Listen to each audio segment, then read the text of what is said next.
Hey there. In this video, I want to talk about the very concept of change.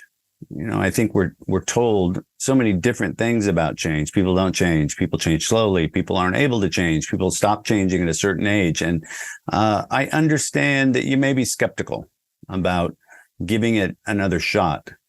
But this evidence-based approach that I'm teaching you is very similar to the way one of my dear friends helped me open up the possibility of change back in the summer of 2002. He shared with me his eyewitness accounts of his observations of how my life had gone off the rails. He shared with me sort of almost a videotape recount of what he had seen, what his fears were, and finally what his hope was. He then shared with me a plan that he had kind of cobbled together. It wasn't a perfect plan, but it was a pretty good plan.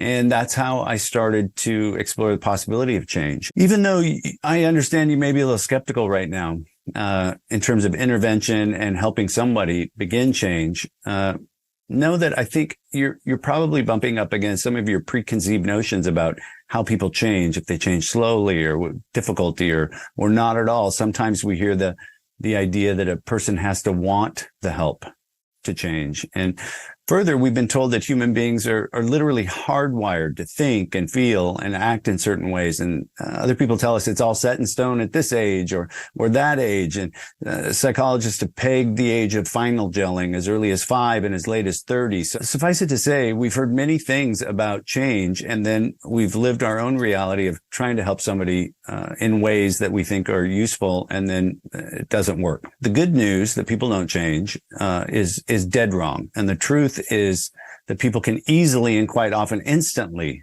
change. An irresponsible person can become responsible. A volatile, angry person can begin to be kind. A gossiper can become more discreet. A substance user can get sober. A spender can become a saver.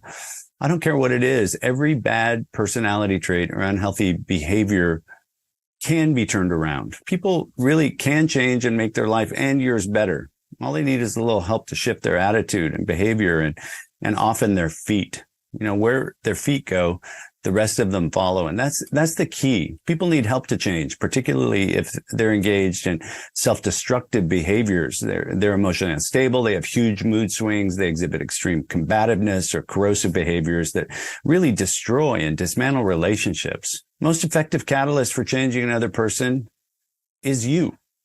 It's the people in their lives, the leverage points in their lives. And you may not see yourself as an influence on others right now, but that doesn't alter the fact that you are, without doubt, that. You see, one thing I know for sure over all these years that I've been working with interventions with families is that people change for better or worse through their relationships with people most often. And the proof of this is all over. Here's some. Researchers have studied aspects of change in which social networks exert their influence.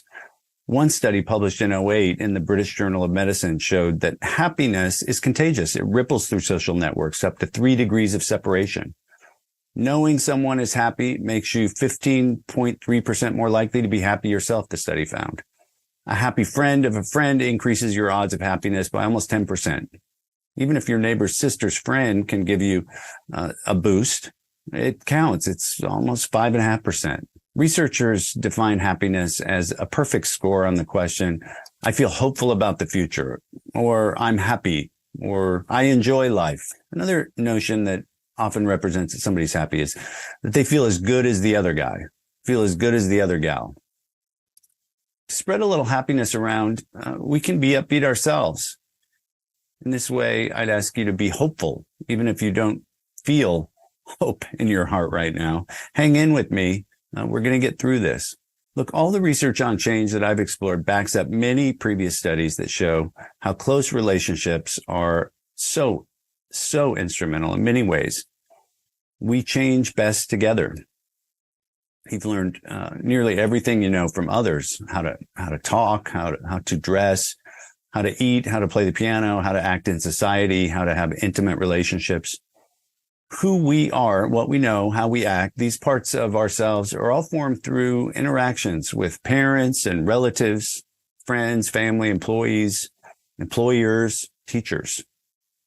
People in our lives affect us in enormous ways. So why not harness this positive principle to motivate a loved one to change? Case in point, in peer-to-peer support groups like AA or NA, which stands for Narcotics Anonymous, those who are recovering from addiction help others who are newly addicted solidify a recovery lifestyle. And as the name might imply, that to learn or work the 12 steps of the 12-step program. In 12-step programs, you're encouraged to get a sponsor. The sponsor is somebody who's been in the program generally a little longer than you are, if you're a newcomer, and who understands particular recovery program and how that works. When I help someone who is recovering from alcohol or drug addiction, I know that the more regularly I'm in contact with that person, the more effective I will be. If I hope to change someone for the better, I would want to be with that person on a regular basis. Regularly scheduled interaction, because I'd have more opportunity for influence as well as more connectedness. Seeing them almost daily would be totally ideal, because this type of contact builds a healing bond that leads to change. Who has that type of contact? Well, you do. You may not practice it all the time and reach out and connect, but you have a relationship. You are a voice that matters in the life of your loved one. So you have more power to change a friend or a loved one than a therapist does, because you have the ability to have far more contact with that person, hands down, than anyone else.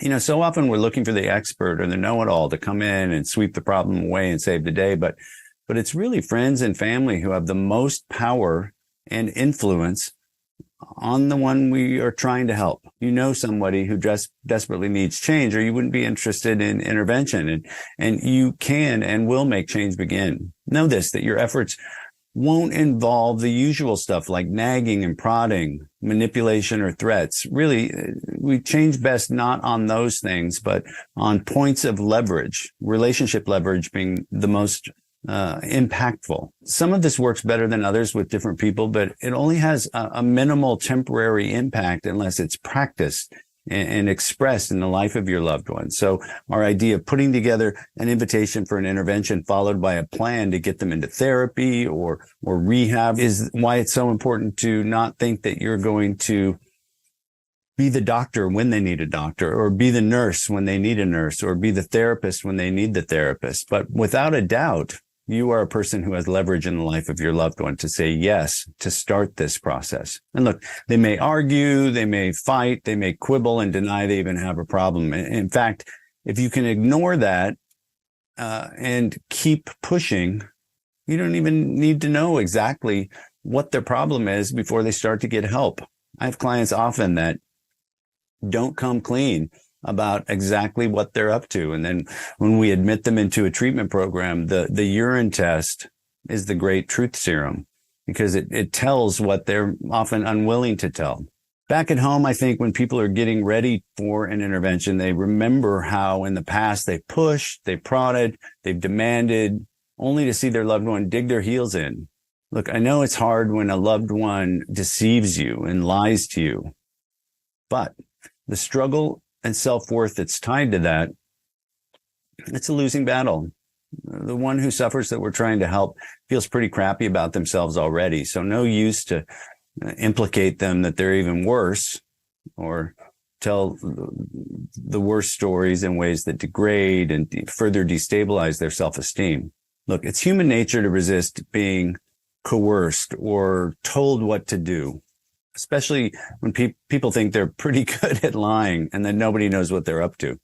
It's also human nature that somebody will change when offered a loving plan, encouragement, respect, acceptance, compassion, trust, and support. So give up the fight, wave the white flag with me, de-escalate the struggle, and know that in this way we can leverage love in powerful ways to help someone begin change and turn their life around.